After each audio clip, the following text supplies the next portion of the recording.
सारी बातें हम लोग पहले डिस्कस कर चुके हैं ना, काफ़ी सारी बातें हुई हैं कि किस टाइप से पॉलिएस्टर क्या होते हैं या पॉलीमर्स, पॉलिएस्टर का पॉलीमर्स क्या होते हैं, मोनोमर्स क्या होते हैं, प्लास्टिक क्या होता है, नायलॉन क्या होता है। काफ़ी सारे अपन सिंथेटिक फाइबर्स के बारे में बात कर रहे हैं, तो सिंथेटिक फाइबर किस टाइप से बनाए जाते हैं, सारी प्रोसेस के बारे में हम लोग अभी पढ़ते चल रहे हैं, है ना। तो जब ये चैप्टर कंप्लीट हो जाएगा तो हम लोग ये देखेंगे कि अलग अलग मटेरियल को हम लोग क्या पहचान पाते हैं, कितनी पहचान पाते हैं। जो कपड़े को ना टच करके हम लोग क्या उनमें डिफरेंस बता सकते हैं कि डिफरेंट टाइप के मटेरियल को, कपड़ों को आपने टच किया और देखना कि उनकी फीलिंग्स जो होती हैं, मतलब उनका जो टेक्सचर जो होता है, उनमें जो टच करने पर जो फील जो आता है वो अलग अलग आता है। आप घर में जो अलग अलग कपड़े हों उनको टच करके देखना, कुछ प्रॉपर्टीज़ देखना, है ना, तो आपको पता चलेगा। या फिर घर पर मम्मी पापा से पूछना कि किस टाइप से, अपने पेरेंट्स से, अपने गार्जियन से पूछ सकते हैं कि किस टाइप से अलग अलग मटेरियल कैसे, अलग अलग टाइप के कपड़े कैसे, कौन सा सिंथेटिक है, कौन सा सूती है, किस टाइप के कपड़े हैं, वो आप घर पे क्लॉथ्स के बारे में थोड़ी जानकारी लेना। आज अपन बात कर रहे हैं पॉलिएस्टर्स की, तो पॉलिएस्टर्स अपनी बुक निकालिए दोनों साथ के साथ ताकि अच्छे से समझ में आए। बात करते हैं पॉलिएस्टर्स की। Esters are compound form when alcohol is made to react with organic acid such as acetic acid and phthalic acid. The esters have fruity smell. Fruity smell लोग जानते हो, फ्रूट जैसी smell. Esters are the compound formed when alcohol is made to react with organic acid. मतलब alcohol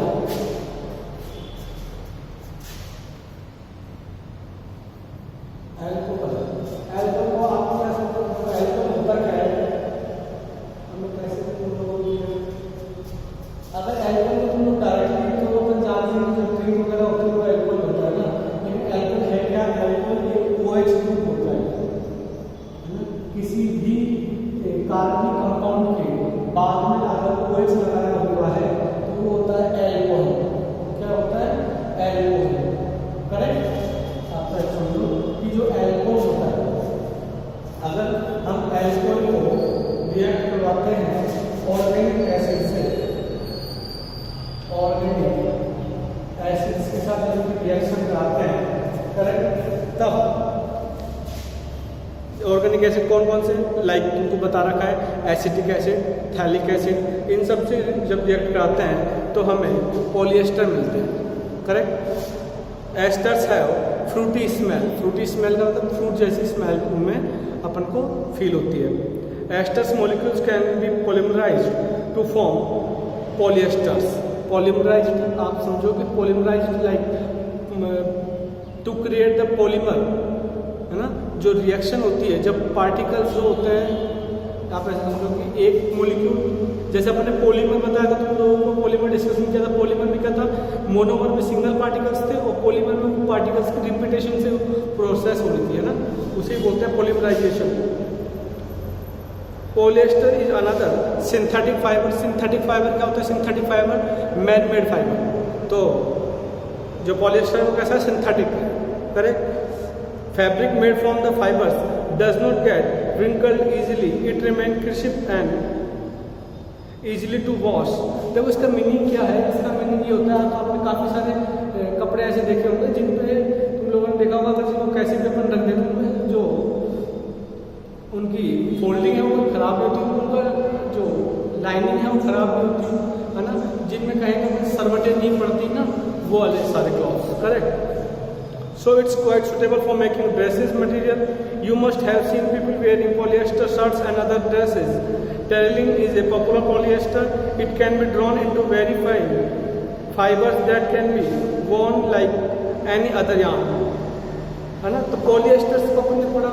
पॉलिएस्टर्स क्या होता है, पॉलिएस्टर्स जो है जब एल्कोहल को ऑर्गेनिक एसिड के साथ मिलाया जाता है तब पॉलीमराइजेशन के प्रोसेस के जरिए पॉलिएस्टर्स का बनते हैं, है ना। पॉलिएस्टर्स पॉलिएस्टर जो स्मेल होती है वो फ्रूटी स्मेल भी होता है।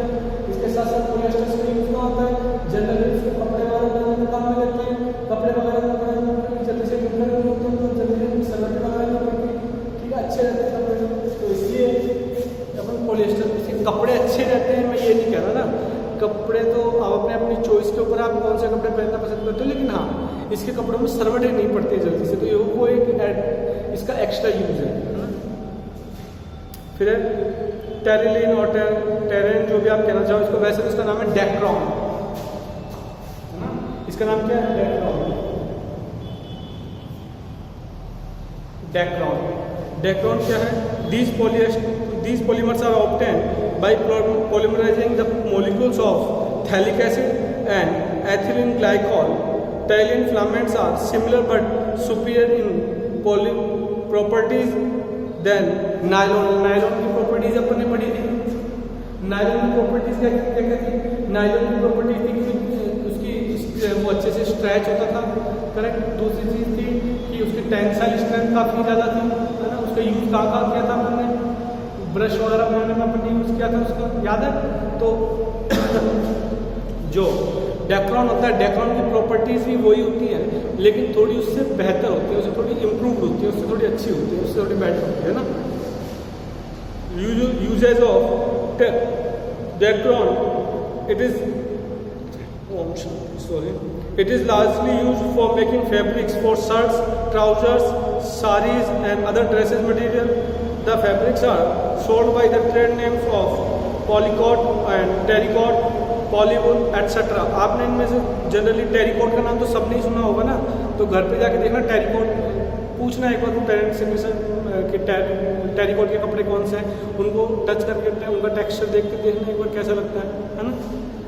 As the name suggests, polycot or terrycot is the blend of cotton and polyesters of terylene fibers. Similarly, polywool and terrywool is a blend of wool, polyesters and terylene. देखो कुछ तो वूल के हैं, है ना, और कुछ हैं कॉटन के। तो जो कॉटन वाले हैं उनके तो लास्ट में कोट लगाते हैं, जैसे पॉलीकॉट, टेरिकॉट, है ना। और जो वूल के होते हैं उनमें वूल लगाते हैं लास्ट में, जैसे polywool, terrywool. Clear. It is use for making fire houses and conveyor belts. Conveyor belt वगैरह जो होती है, ठीक है, वो अगर बनाने के लिए काम में लेते हैं, या फायर हाउसेज बनाने के लिए काम में आता है। It is use for making sails for sailing boats वगैरह बनाने में इसमें काम में लेते हैं। तो अपन को पता है कि जो डेक्रॉन है, डेक्रॉन क्या है? डेक्रॉन बेसिकली जो नायलॉन है उसी का अपग्रेडेड वर्जन है। सारी जो प्रॉपर्टीज है वो तो वैसी थी, लेकिन उससे थोड़ी इम्प्रूव्ड है, करेक्ट। और उन्हीं जगह पर इसका यूज होता है।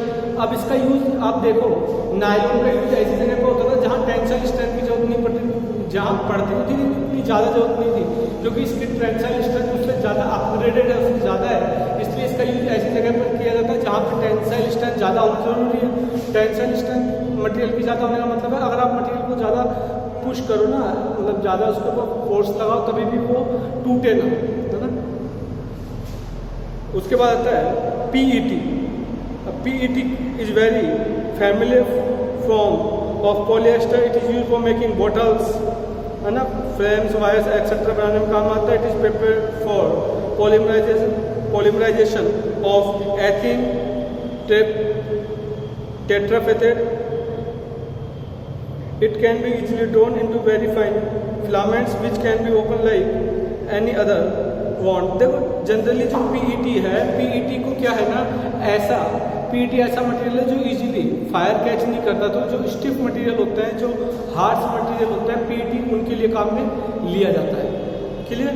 तो आप इसमें देख सकते हो PET के यूजेज में इसके क्लॉथ्स वगैरह बनाने के लिए भी काम में आते हैं, मैग्नेटिक टेप्स बनाने के लिए काम में आते हैं। ऑडियो कैसेट जो होती है, ऑडियो कैसेट में मैग्नेटिक, आपने ऑडियो कैसेट, पहले की ऑडियो कैसेट आती थी, तुम लोगों ने अगर किसी ने देखी हो तो उसमें घुमाने का भी आता था वो, है ना।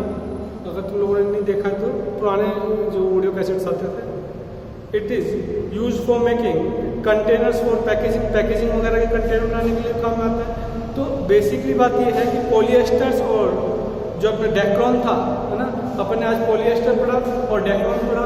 दोनों की प्रॉपर्टीज आपको पता होनी चाहिए और किस टाइप के दोनों को बनाते हैं ये पता होना चाहिए। कल अपन PET की बात करेंगे, PET को अच्छे से डिटेल में पढ़ेंगे, ठीक है।